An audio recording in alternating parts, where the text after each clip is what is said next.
Come in. Welcome. I'm E.G. Marshall, commuter between this world of the mundane and the other world of the macabre. Although, frankly, I find it harder and harder to tell them apart. We look at oil, that surging, volatile liquid which fires the machinery of our complex civilization. We look at it with increasing anxiety because we know that sooner or later it must run out. And then what? Well, it isn't exactly a new situation. There was a time in the past when the human race had almost used up practically all the oil there was.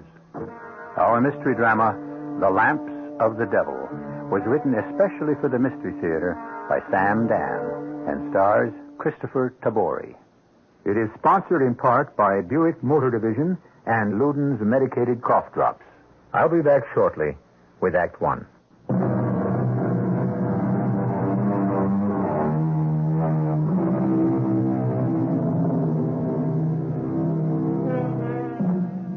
It happens after every war.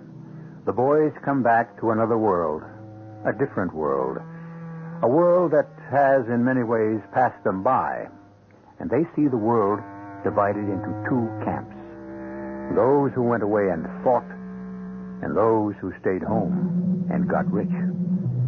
In 1865, the long and bloody Civil War was over, and Lieutenant Noah Arkwright, who served with distinction in the United States Navy, came home to a seaport town in Massachusetts.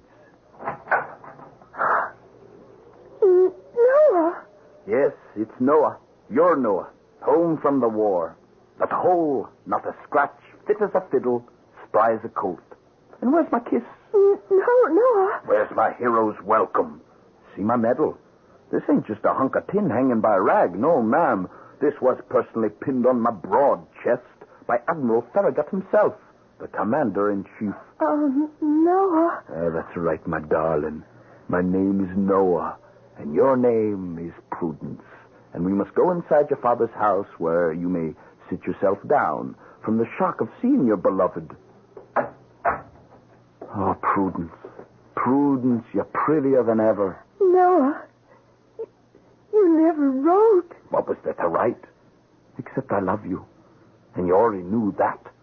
Let's have a small wedding. Noah, listen. And you will sail with me. Here's one whaling captain that's going to take his wife on all his voyages. Noah, listen. I'm a married woman. The captain's cabin shall be more than just...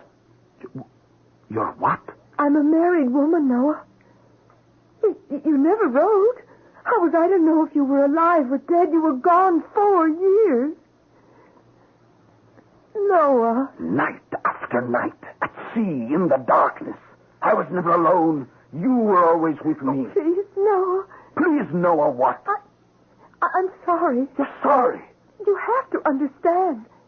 Time passes. People change. Prue, I thought I heard voices in here. Who is this? George, I would like to present an old friend, Lieutenant Noah Arkwright. Noah, my husband, George. This fish-eye. Noah. This is your husband. You threw me over for this pot. I warn you, sir. Oh, I'll bet he's rich. Please, Noah, I know how you feel. No, Mrs. Married Lady Prudence. You do not know how I feel. Sir, I must ask you to leave this house. In what outfit did you serve our country, Mr. Husband? George served our country on the home front.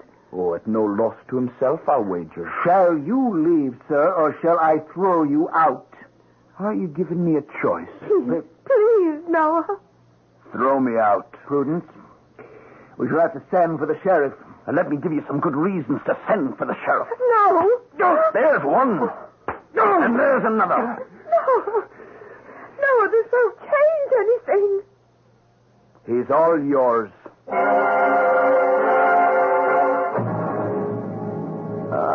Noah, I heard you were back. Mr. Fallowfield, I just seen the Betty Lee. She's going to ruin. I know. She's just rotting away in the harbor. I know. She ain't put to sea in over 5 years. She has to be refitted. Refitted? And do I have plans? Ever since you told me I would be her skipper. Oh, I know every timber in her body, every spar, every brace. Here's what I think we should do. No, I ain't never gonna refit the Betty Lee. What are you saying, Mr. Fallowfield? Well, I'm saying it don't pay. Oh, but if you buy a new ship, you don't know what you're getting. Whereas with the Betty Lee, you see... Well, it don't pay to refit the Betty Lee. The reason is because I ain't no longer in the whale oil business. You're not in the... What do you mean you're not in the whale oil business? Why? Because that don't pay neither. You, Jonathan Fallowfield, you're not sending out the whale ships anymore. Son, it's over. Over? What do you mean over? How can it be over? What are folks going to do for oil, for candles, for lamps? Well, this new stuff's cheaper. This petroleum. Oh, no. It's filthy. It's dirty. It's only fit to light the lamps of the devil. And it's come at just the right time. You see, the whales are practically give out. No. I can take it to where there are thousands of whales. There are no thousands of whales nowhere, not anymore. You hunt any animal long enough, hard enough, the way we did. One day, you wake up, and you see they've been hunted out. Yeah, we'd have been in trouble, son, but they come across this petroleum. Oh, I tell you, it won't work. Well, it's what folks are going to use for oil. Never. Guess it's hard for you, son. You've been through a war and all. Now you come home, find it just ain't the same home you left. You promised me the Betty Lee. Well, there she is now, lying on the beach. You want her? Take her. I will. But first, ask yourself, where you get the money to fix her up, fit her out? You mean I can't raise money for a whaling voyage here, in this town? We're the whaling capital of the whole blamed world. Well, maybe we used to be. What do you mean, used to be? Well, son, I've been patiently trying to tell you the days of the whaling trade are over. Not for me. I guess we don't have anything more to talk about, do we? It's hard for you, Noah. You've been through a bad time in the war and all. Now you come home. Ain't the same home you left. It sure isn't. Mr. Fallowfield, I can't say it's been a pleasure. Good day to you. Noah, let me give you a piece of advice. Free of charge, I hope. The world goes on, son. And when something better, cheaper, easier comes along, you make sure you get aboard. Otherwise, you know what's going to happen to you? You're going to get left. Thank you, Mr. Fallowfield.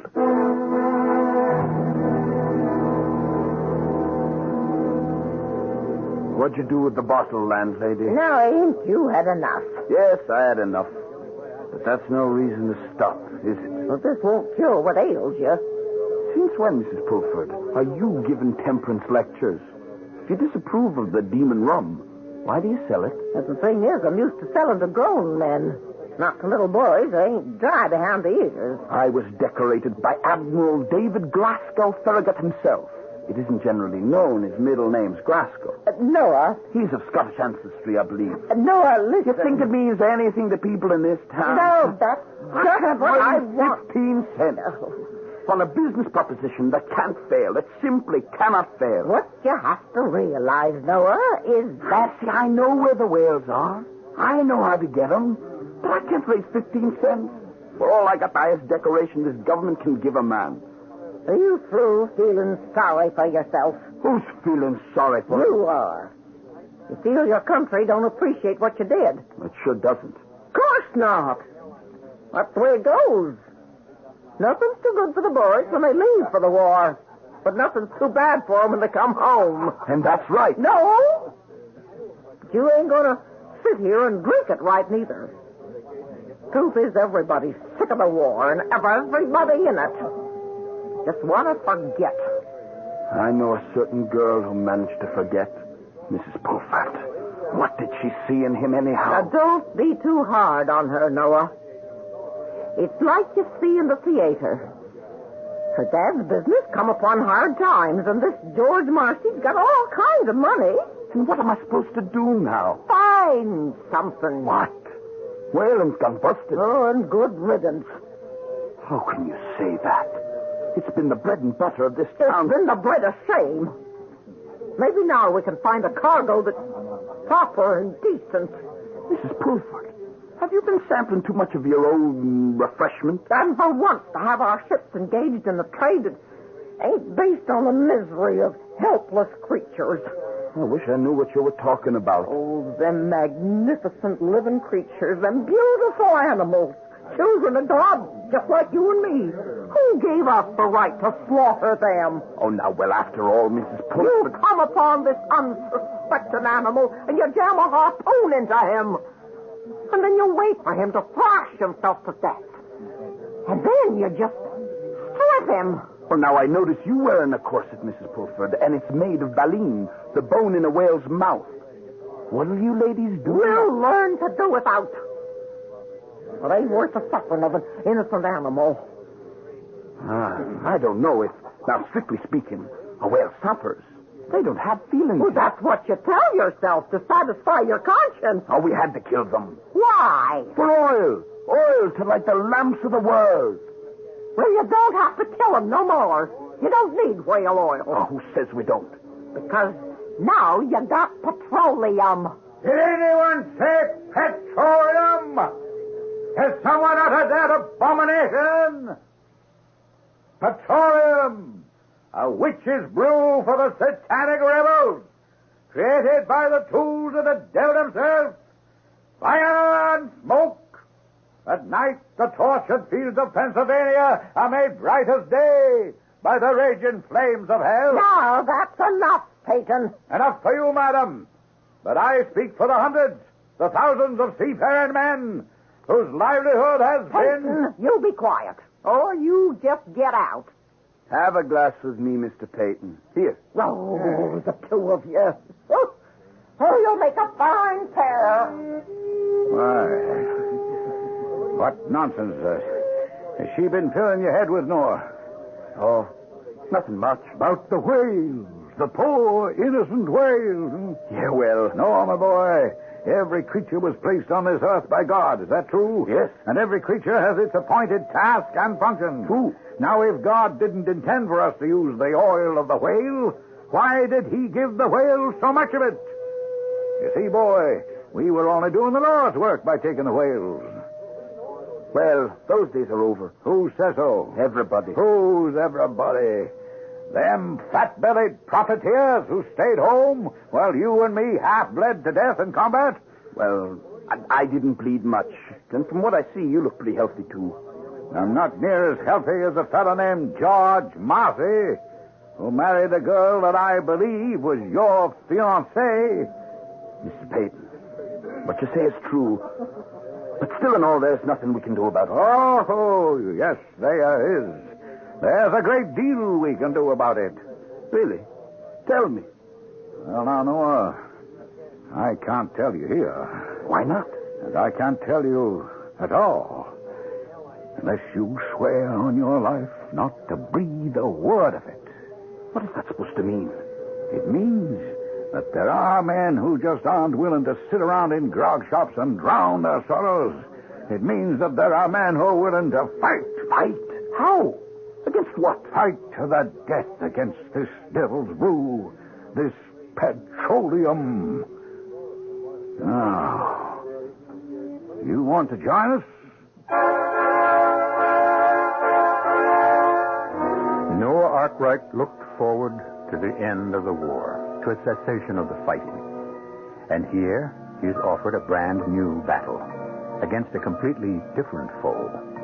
We'll see just what this new type of warfare consists of, and whether or not Noah decides to enlist when I return with Act 2.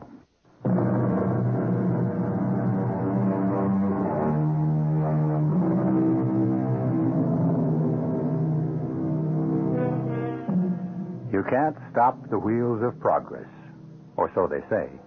But you can throw a monkey wrench into them, or more accurately, a shoe, which is what working people in France tried to do more than 100 years ago when they were losing their jobs to machines.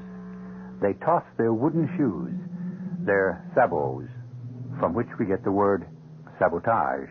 But What can you do to petroleum?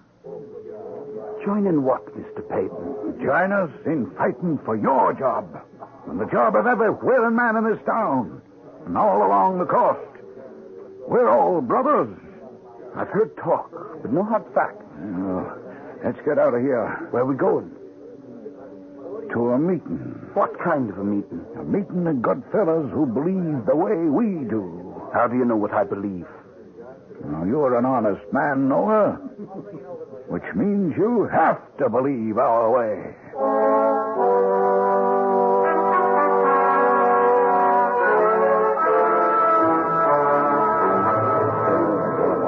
I see.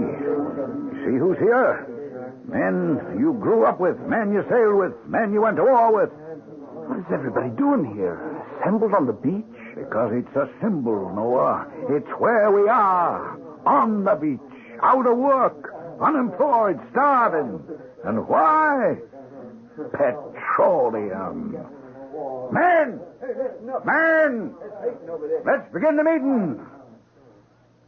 I see twice as many men here tonight as last week.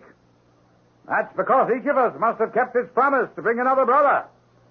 I brought mine. He's well known to all of you. Noah Arkwright, first mate of the Betty Lee when she was a whaler. All right, boys, hold it down now. Noah, for you and all the newcomers tonight, let me explain why we are organized. We're out to restore our profession. Now, you keep saying that. But how? By destroying petroleum. How? Hold it, boys, hold it. We're going to fight it every way we know, with everything we've got. Now, there are rumors. A ship is going to sail from here to the port of Philadelphia and bring back a cargo of petroleum. Are we going to let them land it? No! But how are you going to stop it? Jump it overboard! Oh, you can't do that. Who says so? It's against the law.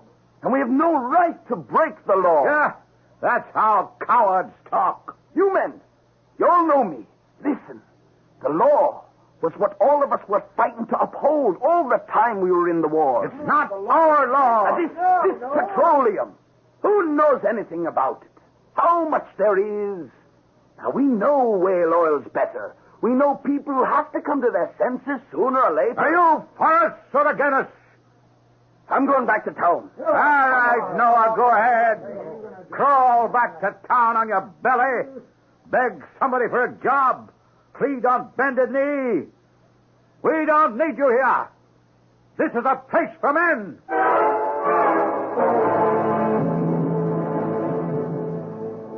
Well, I hear you didn't go along with the boys last night, Noah. I don't know what you're talking about, Mrs. Pulford. About dumping petroleum in the harbor. And here I thought it was a secret. Oh, how can you have a secret if nobody knows how to keep his mouth shut?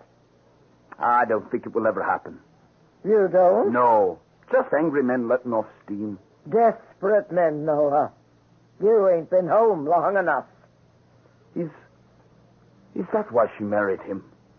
Because her father needed money. Oh, I see. That's what's bothering you. Oh, I suppose. Anyhow, it's a story around town. So you should be getting over her. Sure. How? Find yourself another gal. Plenty of good-looking young ladies around. Some of them rich, too. Leading the idle life of a rich man's son-in-law has no charms for me, Mrs. Pulford. Well, who says you have to be idle? You could get a berth on a ship. Where? Almost anywhere. It's a steamship. Oh, no. Are you going to be like the rest of these fellas? Too proud to go on anything but sail? Sail's the only way. Now, how can you say that? You were on a steam battleship. Oh, but steam can never replace sail for the merchant navy. Why not? It's not practical. You've got to carry so much coal to feed those engines. You've got almost no room left for cargo. Oh, now I've heard it all. Steam ain't practical. Petroleum won't work. A mast and the sail and the oil of a whale. Is that all there is for you? Whales. You've got to understand, Mrs. Pulford. Whaling's been my whole life. Oh, son. A lot of people have misspent lives. But suddenly it happens. One day, without a word of warning, and just out of nowhere, they see the light. You see, it's you and 5 men in a small boat, and you steal up to him, so quiet.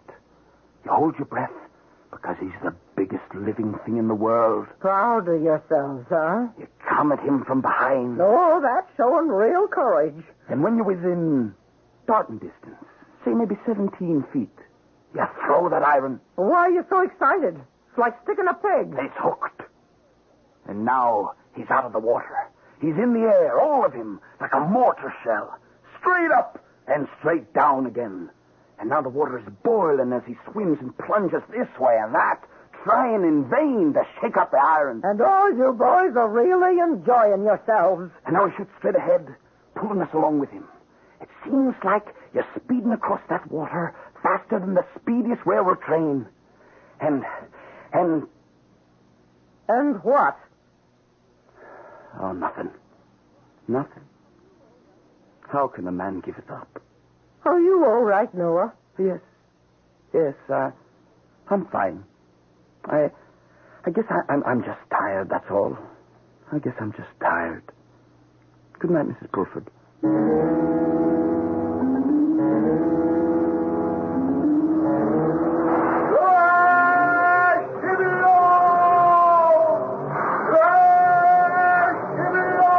Get up, Noah.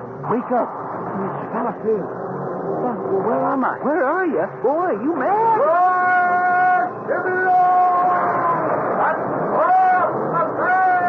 am I?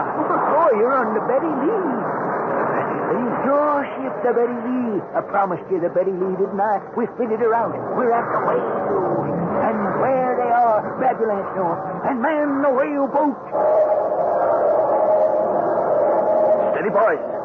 Hold her very steady. Look, Noah, all around you. Hundreds of whales. Thousands of whales. Oh, didn't I tell you, Mr. Delafield? You told me right, all that. Whales. And all of them the right whales. Whales whose bodies are thick and rich with oil. Oh, start killing. Start killing. No, Noah. Throw the leads. No. Noah, what's wrong? Why are you just standing there, Noah? Oh, your eyes. Throw it. Kill him. What's wrong? I can't. What are you saying, boy? He's got a look in his eyes. His eyes. You can't see a whale's eyes. I see the look in his eyes, and I can't kill him. Throw that lead. Yeah, before we lose him. Look at him. Oh, Lord, just look at this magnificent creature. How can we kill him? Noah, boy. Why should we kill him? For oil, you fool. No more. No, we want to kill him. He thinks we're friends. Look, he lets us come close. He trusts us. If you won't throw that lance, step aside and let me. Stand where you are. We kill no more whales. Hand me that iron. Never. Men, we're going to have to subdue him. He's gone crazy. Stand clear of me. All of you. Men, your share of the oil, your wages. Is he going to take it all from you? Don't any man try to... Look out! We're too close. The whale. We're too close. Look out for his tail. He's going to kill us with that tail. Be quiet. You know he's scared. Look out. Have him with the land. Be quiet. We'll all be killed. Look out. Look out, you fools. Noah? Eyes. I never saw the eyes of a whale before. Noah! What? Huh? What? I must have fallen asleep. Who's there? Noah! It's me, Mrs. Pulford. Oh, well, come in. The door's open. What's the matter in here, Noah? The matter? You've been yelling and screaming something fierce. All my other boarders have been complaining. Oh, I must have been dreaming. Oh, some dream. Noah, are you sure nothing happened to you during the war? Oh, I'm fine. I'm fine. The doctors all said so. The shrapnel just grazed my skull, that's all. It knocked me cold at the time, but I'm all right now. Well, you look different. How? Well, I can't say exactly, but something seems to be gone from your face. What? Well, I don't know what. Maybe you don't look so angry anymore. Angry? Oh, you've been looking like you're mad at the whole world since you come back. Well, I had a right. Oh, you look different. You feel different. Do I feel different? Yes. Yes, I guess maybe I do. I can't go on being mad at the world forever. Maybe going after whales is all part of the past that's dead and gone. A past I'd better forget. Well, I'd best start thinking of things to do and stop thinking of things to hate. Oh, good. Oh, I knew I had something to tell you. The sheriff's downstairs in the tavern. He wants to talk to you. Now, why would the sheriff want to talk to me? Well, why don't you ask him? What's on your mind, Sheriff? You're on my mind, young fella. Am I? Why? You know why. I'm here to warn you. Warn me about what? You and the rest of them. Warn me about what? I'll have the bunch of you in jail so fast. For doing what? Nobody breaks the law in this town while I'm the sheriff. What law have I broken? The one you're gonna break. You attempt violence against the cargo of any ship in this harbor. What right do you have to accuse me of? I'm wise to you, to all of you. Riffraff like you. Riffraff? Is that what we are? Drunken, brawling, lazy. Sheriff, you get out of here. I'm warning you, young fella. You and the rest of them hooligans. Mind your step. Now, Noah. I should have knocked him down. Noah, don't listen to him. Why not? He's only saying what most folk think. That all of us are riff-raff hooligans. What was it all for? Why did we fight so hard and so long? Oh, we should have let Johnny Reb just take over. Noah, you know you don't mean that. Don't I? That this two-bit, pint-sized monkey thinks he can lord it over everybody because he has a tin badge. I've been pushed around long enough. Folks here think I'm a troublemaker. I'll give them something to think about. Is Peyton here? Peyton! You around? Jim! Harry, Bob! Any of you young fellas seen Peyton? You tell him I'm looking for him. Tell him I'm sold.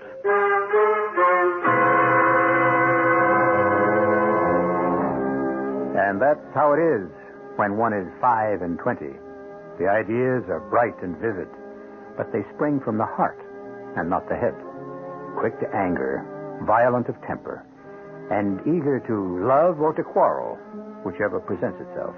And so it appears that Noah has chosen sides. How the fight comes out will be detailed when I shall return with Act 3.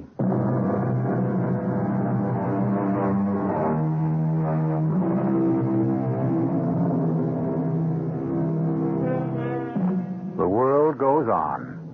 It stumbles along in its own seemingly aimless fashion, despite our best efforts to turn it in our own direction. And each of us has to take what he is given, even if for some it's manifestly unfair. But here and there, some of us try to fight back. And when we lose the impossible war, we're considered crazy. But the rare few who win, those are the heroes.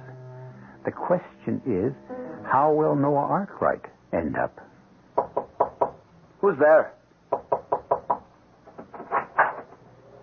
Well, Hello, Noah. look who this is. Prudence. Mrs. Prudence Marcy.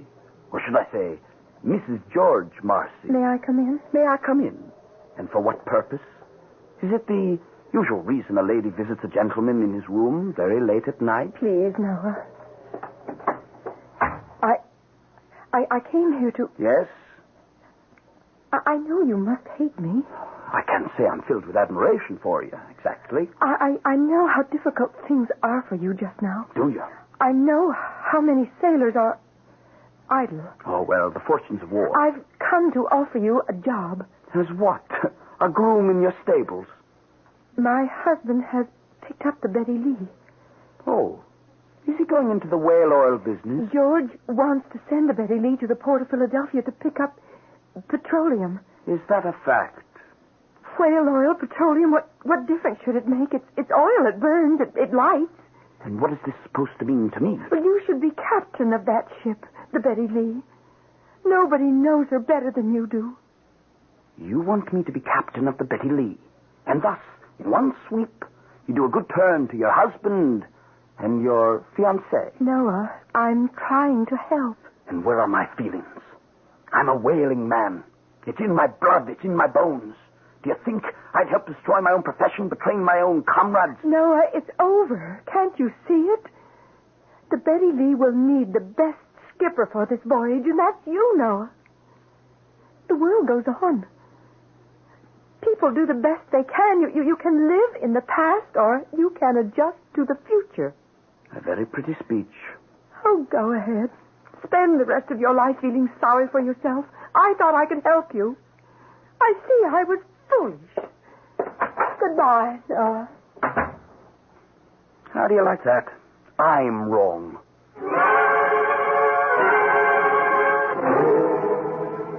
Well, I told her, Peyton. Oh, yes, I told her. Now, hold on there, Noah. Oh, yes. They want to fill those ships with that filthy mud that seeps up out of the swamps of Pennsylvania. But there's something they forgot. Who, huh? Who's going to sail those ships? We are. Yeah, they need us. Without us, nothing moves. What did you say? I said, we're going to sail the Betty Lee, Noah. We're going to cut our own throats? Oh, no. You have to think right, boy. We want to make sure the Betty Lee gets to Philadelphia, loads on them barrels of petroleum, and comes back to this very same port. Why? So we can have a party. What party? The grand, glorious petroleum oil party, right in this harbor. The grand, glorious petroleum oil party? Why, Noah, we'll become another Boston. Yes. They'll think they whipped us. But we'll bring back that petroleum and throw it in their faces. And all you have to do is become the master of the Betty Lee. And sign on all the boys as my crew.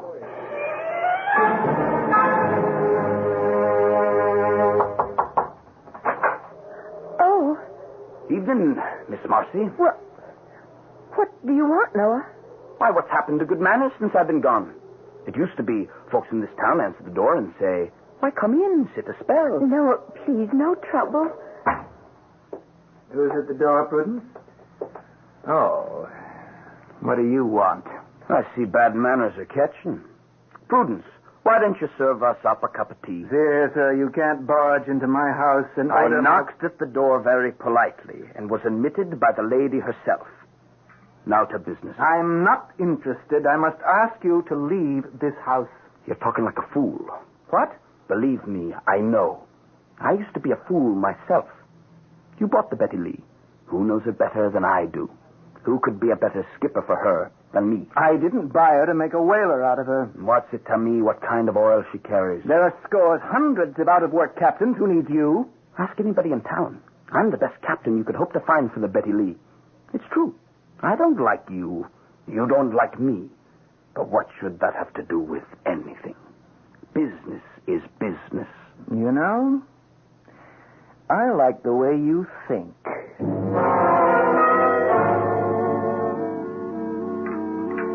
More coffee, Noah? Oh, I'd better call you Captain Noah. Oh, no, thank you, Mrs. Pulford. It'll be the better part of 3 weeks before I have this good a breakfast again. Noah, something's going on. Ma'am? Why did hotheads like Peyton and them sign on the Betty Lee? Because they need work. After the way they've been talking about petroleum oil? A man talks one way when his belly's empty, and another when he sees a chance to have it full. Well, I don't like it. Is that not pleasing you, Mrs. Pulford? You keep arguing with me day and night to accept reality, and then when I do... I say there's something going on. Oh, why? I can see Peyton and his like changing their minds overnight, but not you, Noah. You got convictions that run deep. I know how you feel about whaling. Well, maybe you succeeded in talking some sense into me, after all.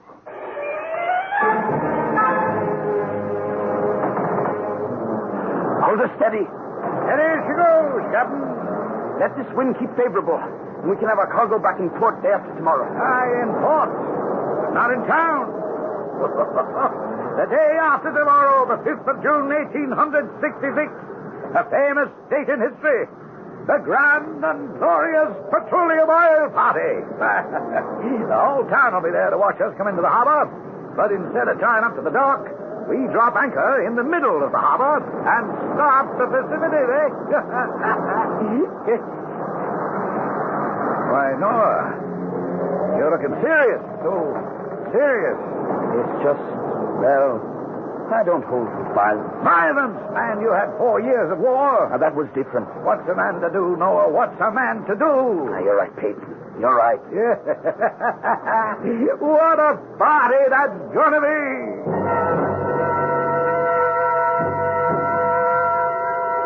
Where is she? Where's that ship? She was due hours ago. Now, George, they say there was a storm down along the coast, south of here. Perhaps I should never have given him the ship. George, he is the most qualified. Prue, is that why you wanted me to make him the captain? Yes, George. Is it the only reason? Is it, Prudence? Yes. You were in love with him. Oh, that was during another time, another life. Then you admit. Well, that life died. It was killed by the war the way so many others were. We can't have the things that were. We can only have the things that are. Look there, folks. Your ship.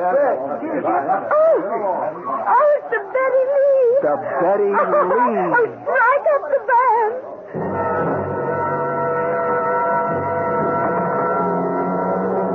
Well, there she is, Noah. The whole town's turned out. And what will happen after the party? What happened after the Boston Tea Party? The boys all became heroes.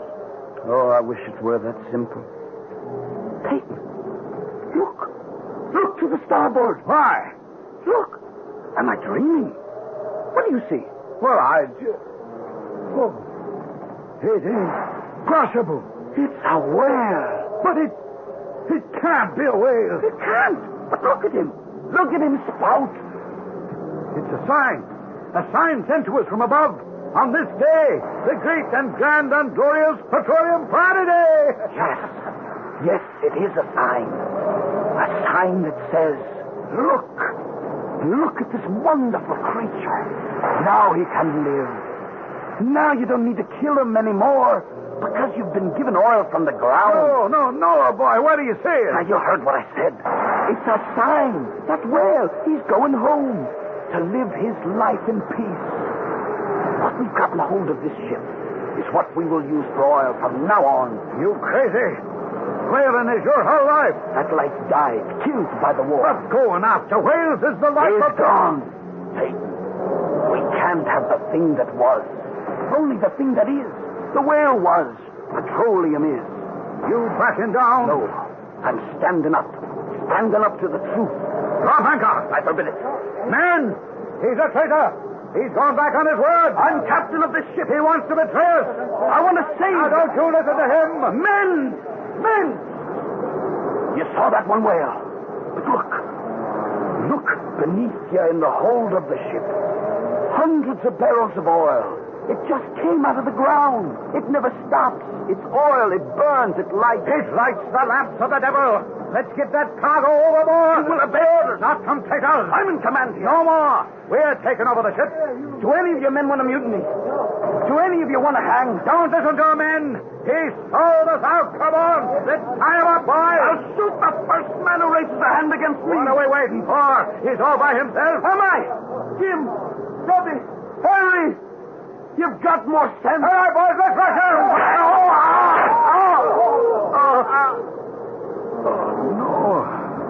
No. I didn't mean it. I just wanted.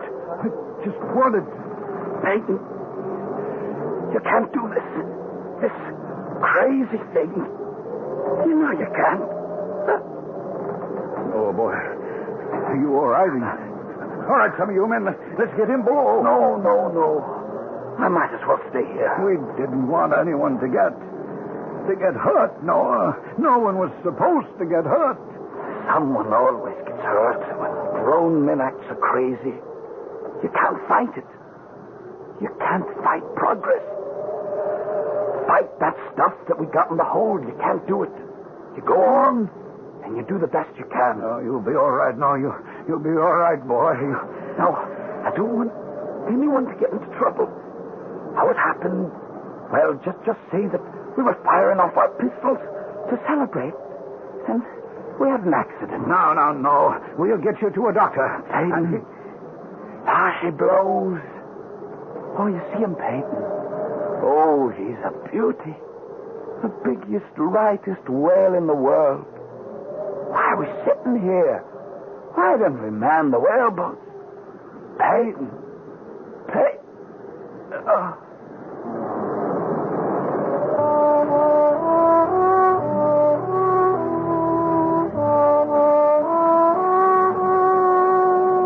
It was a tragic accident, but perhaps it served to place things in the proper perspective.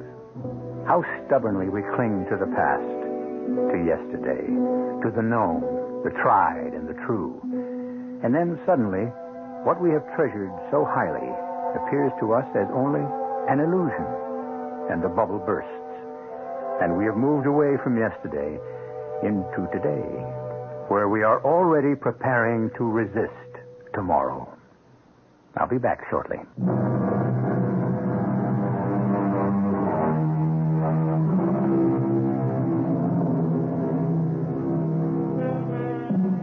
It's becoming a blander world, isn't it? At one time, a man's job, his work, his quest for his daily bread, provided him with all the excitement and action he needed. Hunter, trapper, stage driver, river pilot. Well, we do make progress, don't we? We push pencils and press buttons, for the most part. And it's more efficient. You simply cannot prevent progress. But what to do for excitement? We can fill that particular void in your life 7 times each week. Our cast included Christopher Tabori, Russell Horton, Ian Martin, and Joan Shea. The entire production was under the direction of Hyman Brown. Radio Mystery Theater was sponsored in part by Sign-Off, the sinus medicines. This is E.G. Marshall inviting you to return to our Mystery Theater for another adventure in the macabre. Until next time, pleasant dreams.